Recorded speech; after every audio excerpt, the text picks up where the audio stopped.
Hi there! For those 3 who gave my skincare video a thumbs up, this is for you. I have made a video like this before, but I was using different products, so let's just say this is an updated version. Style-wise though, nothing really changed that much. I don't know about you, but once I'm done with my makeup, I forget about it.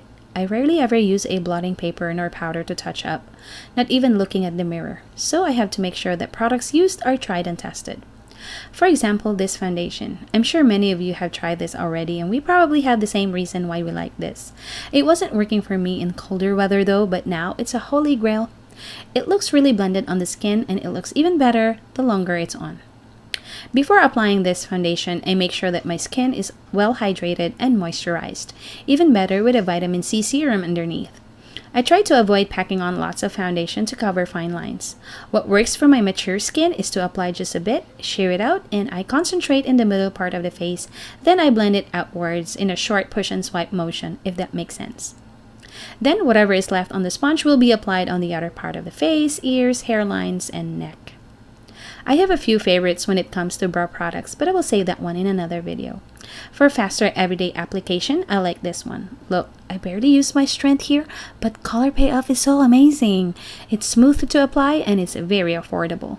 You can also draw hair-like strokes with this one and use it on the sparse areas of the brows, depends on how you sharpen the pencil. My eyes are droopy, round, and hooded, so I need a very opaque gel eyeliner. Not pencil, not liquid, gel. I tried the brown colored ones, but I feel like it didn't do anything to my look. And to be honest, I don't love the formula of this LA Girl eyeliner.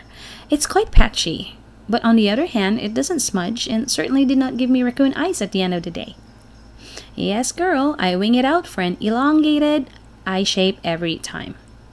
When curling my lashes, I make sure that the shape of the curler fits exactly into the shape of my eyes to get a nice curl. I'm into this Covergirl, the Supersizer Hydrofuge Waterproof Mascara. Oh, that's a mouthful. This formula is working for my Asian eyelashes, and it's easy to remove with my oil cleanser.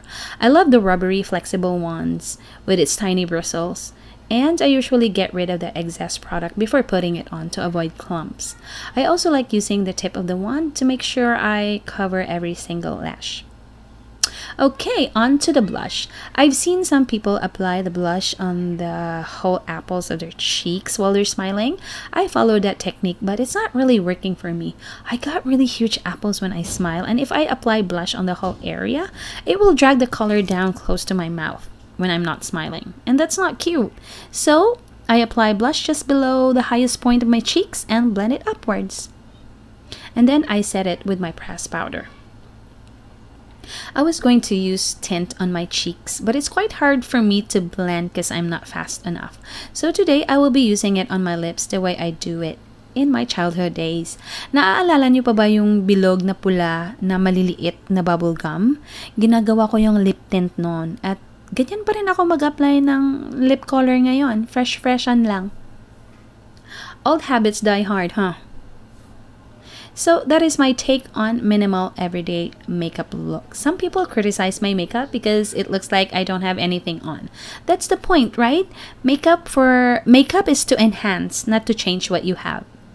So if you like this video, please hit like and subscribe button. Also ring the bell so you will be notified for my new video. Thank you so much for watching. Hope to talk to you next time. Bye!